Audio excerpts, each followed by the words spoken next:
आप सभी को हरतालिका तीज की हार्दिक शुभकामनाएं। भगवान शिव और माता पार्वती की कृपा सदैव आप पर बनी रहे। आज की वीडियो में आप सुनेंगे हरतालिका तीज व्रत की कथा। हरतालिका तीज का ये प्रसिद्ध व्रत भादो मास के शुक्ल पक्ष में तृतीया तिथि को किया जाता है और तृतीया तिथि के दिन इस व्रत को किए जाने के कारण स्त्रियों में यह व्रत अधिकतर तीजों के नाम से जाना जाता है। दोस्तों, हरतालिका तीज का व्रत 6 सितंबर 2024 शुक्रवार को रखा जाएगा। सुहागिन स्त्रियां इस व्रत को धारण करती हैं अपने पति की सुरक्षा के लिए, सुहाग की सुरक्षा के लिए और पति सुख की कामना से, जबकि कुंवारी लड़कियां ये व्रत धारण करती हैं इच्छित वर पाने की आशा से, मतलब मनचाहे जीवन साथी की कामना से या फिर योग्य जीवन साथी की कामना से या शीघ्र विवाह की कामना से कुंवारी कन्याएं भी हरतालिका तीज का व्रत धारण करती हैं। पुराणों में ऐसा कहा गया है कि इस व्रत को धारण करने वाली स्त्रियां पार्वती के समान सुखपूर्वक जीवन यापन करके शिवलोक को प्राप्त होती हैं। इसलिए इस व्रत को धारण करना अत्यंत श्रेष्ठ माना जाता है। शास्त्रों के अनुसार इस व्रत को धारण करने का विधान क्या है, नियम क्या है? जो भी हरतालिका तीज का व्रत धारण करते हैं सुबह सूर्योदय से पहले उठकर और भगवान शिव जी का स्मरण करें, फिर नित्य कर्मों से निवृत्त होकर स्नान करके उस स्थान पर जहाँ पर पूजा करना हो, जैसे कि शिवालय में पूजा करना हो या फिर घर में पूजा करना हो, जहाँ पर भी पूजा करना हो, कथा करनी हो, ऐसे स्थान पर पहले अच्छे से साफ सफाई कर लीजिए। फिर यदि हो सके तो शिव मंदिर में या फिर जहाँ पर आप चौकी लगा रहे हैं वहाँ पर भगवान शिव और माता पार्वती की पूजा के लिए एक सुंदर मंडप तैयार करें, जैसे कि केले के बंधनवार लगाएं, अनेकों पुष्पमालाओं से सुसज्जित करें और फिर एक मंडप तैयार करके यहीं पर भगवान शिव की प्रतिमा स्थापित करें। अच्छा देखिए, शास्त्रों में ऐसा कहा गया है कि सुहाग चाहने वाली स्त्रियों को शंकर और पार्वती की बालू अर्थात रेत की प्रतिमा बनाकर उसे इस मंडप में स्थापित करके फिर पूजा करना चाहिए।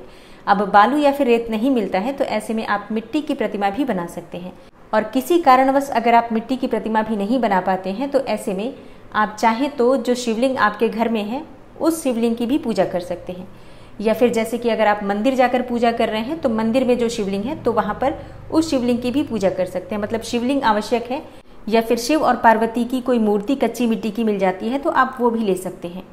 विधि विधान से भगवान शिव की पूजा करने के बाद पूजा में शिव और पार्वती से संबंधित कोई भी स्तोत्र आप पढ़ सकते हैं या फिर चाहे तो शिव चालीसा का पाठ कर सकते हैं।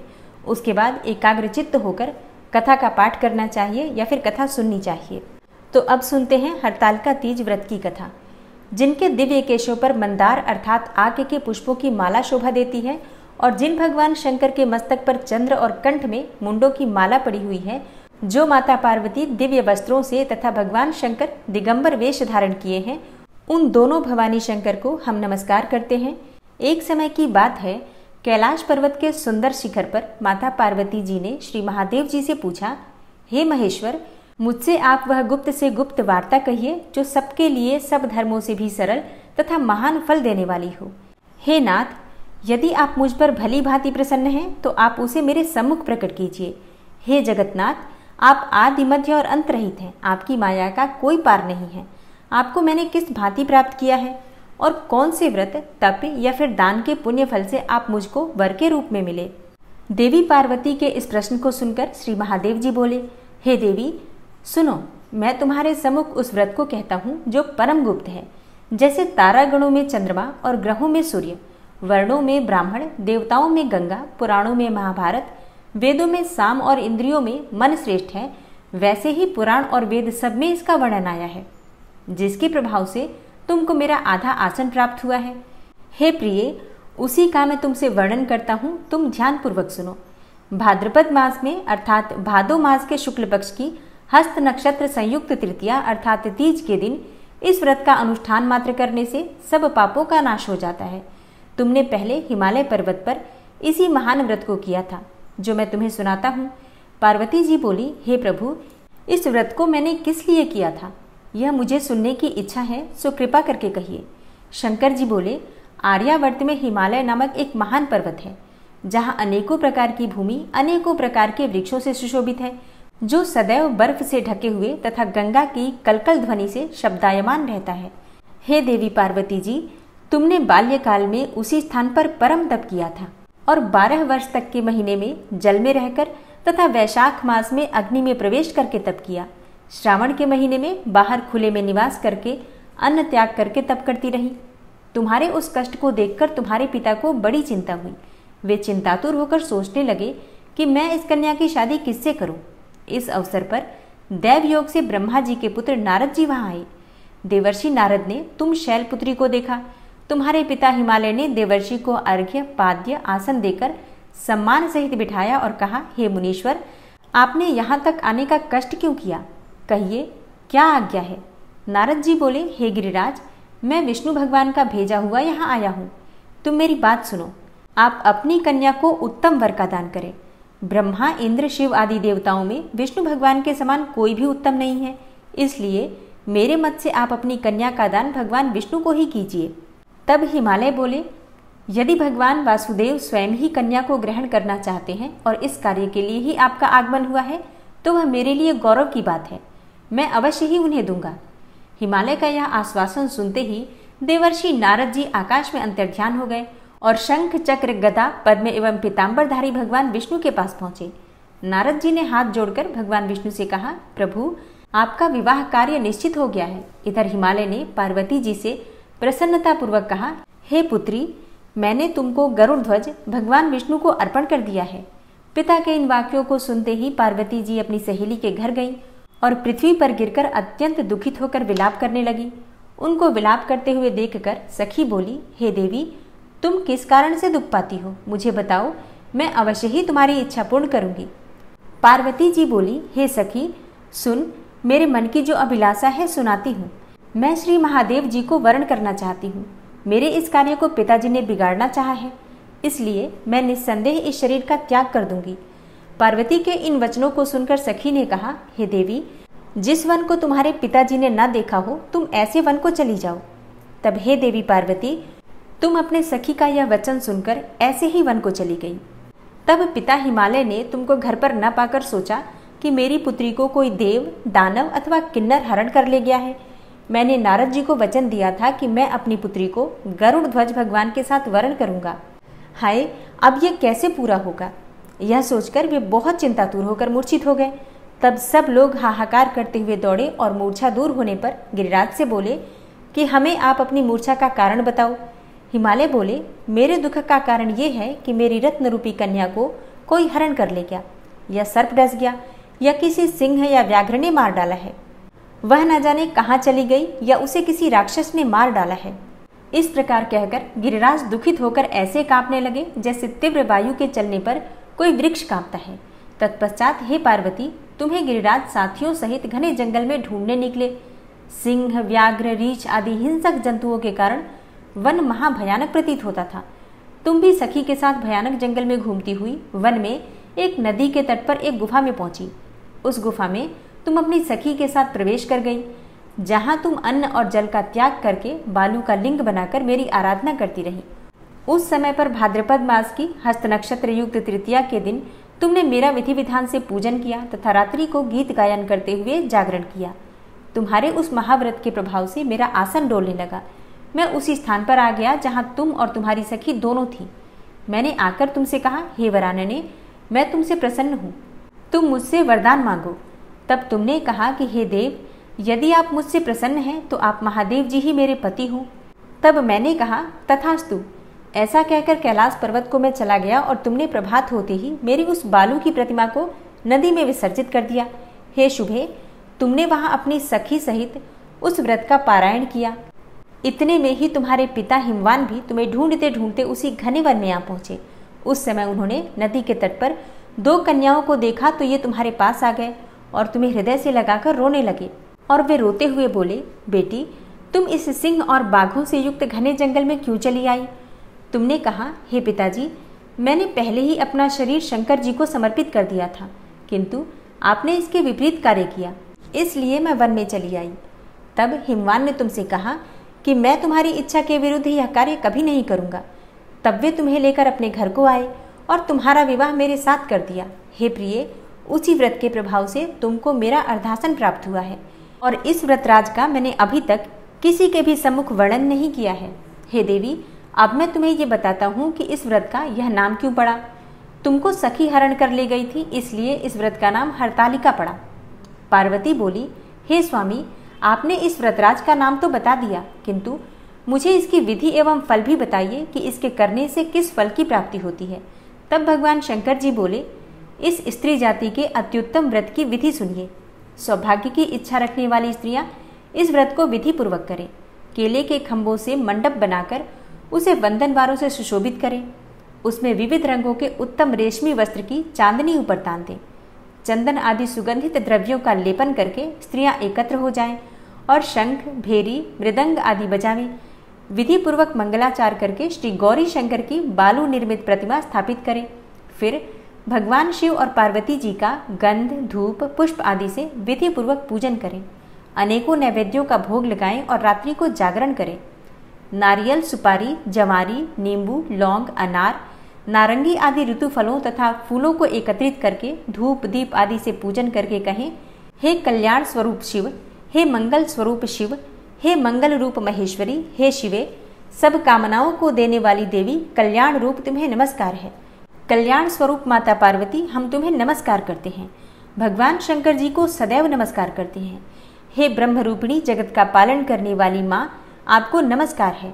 हे सिंहवाहिनी, मैं सांसारिक भय से व्याकुल हूँ, तुम मेरी रक्षा करो।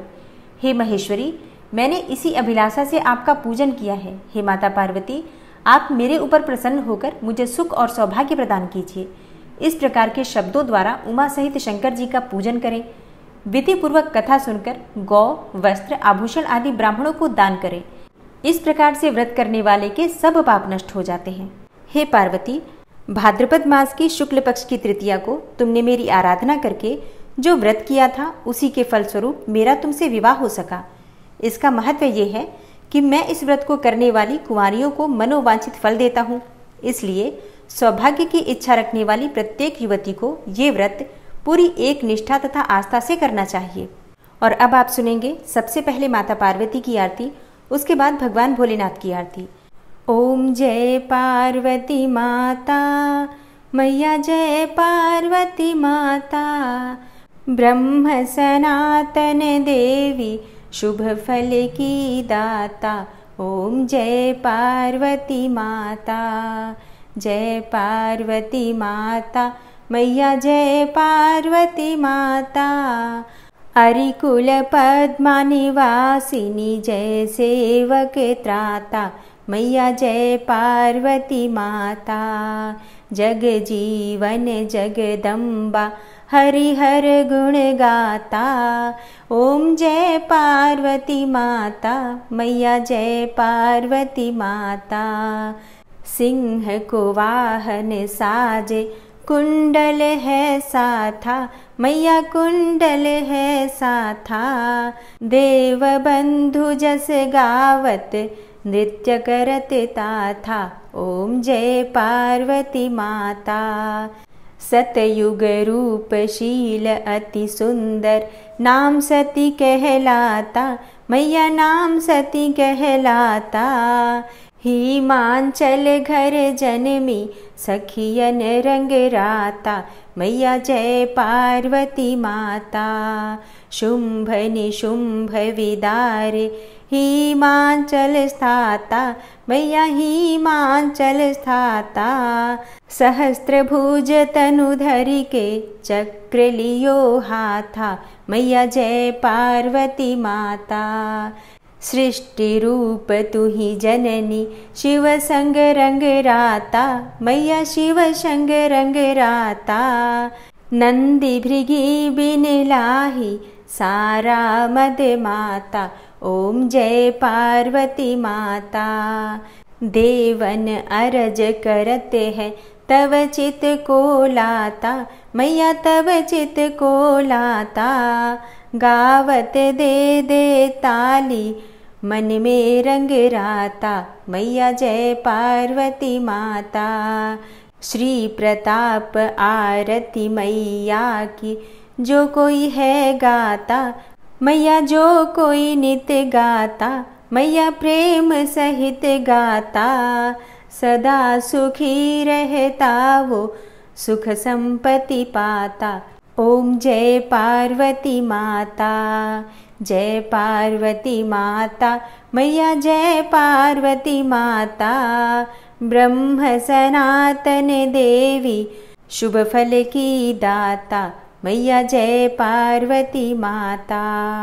और अब आप सुनेंगे भगवान भोलेनाथ की आरती। ओम जय शिव ओमकारा, प्रभु हर शिव ओमकारा, ब्रह्मा विष्णु सदा शिव अर्धांगी धारा। ओम जय शिव ओमकारा, एकानन चतुरानन पंचानन राजे, हंसानन गरुड़ासन वृषवाहन साजे। ओम जय शिव ओमकारा, दो भुज चार चतुर्भुज दस भुज अति सोहे, त्रिगुण रूप निरखता त्रिभुवन जन मोहे। ओम जय शिव ओमकारा, अक्षमाला बनमाला मुंडमाला धारी, त्रिपुरारी कंसारी करमाला धारी। ओम जय शिव ओमकारा, श्वेतांबर पीतांबर भागंबर अंगे, सनकादिक गरुड़ादिक भूतादिक संगे। ओम जय शिव ओमकारा, कर के मध्य कमंडल चक्र त्रिशूलधारी, सुखकारी दुखहारी जगपालनकारी। ओम जय शिव ओमकारा, ब्रह्मा विष्णु सदा शिव जानत अविवेका, प्रणवाक्षर में शोभित ये तीनों एका। ओम जय शिव ओमकारा, लक्ष्मी व सावित्री पार्वती संगा, पार्वती अर्धांगी शिवलहरी गंगा। ओम जय शिव ओमकारा, पर्वत सोहे पार्वती और शंकर कैलाशा, भांग धतूर का भोजन भस्मी में वासा। ओम जय शिव ओमकारा, जटा में गंग बहत है गल मुंडन माला, शेष नाग लिपटावत ओढ़त मृग छाला। ओम जय शिव ओमकारा, काशी में विराजे विश्वनाथा नंदी ब्रह्मचारी, नित उठ दर्शन पावत महिमा अति भारी। ओम जय शिव ओमकारा, त्रिगुण स्वामी जी की आरती, त्रिगुण स्वामी जी की आरती जो कोई नर गावे, कहत शिवानंद स्वामी सुख संपत्ति पावे। ओम जय शिव ओमकारा, ओम जय शिव ओमकारा, प्रभु हर शिव ओमकारा, ब्रह्मा विष्णु सदा शिव अर्धांगी धारा। ओम जय शिव ओमकारा। प्रेम से बोलिए भगवान भोलेनाथ की जय, माता पार्वती की जय।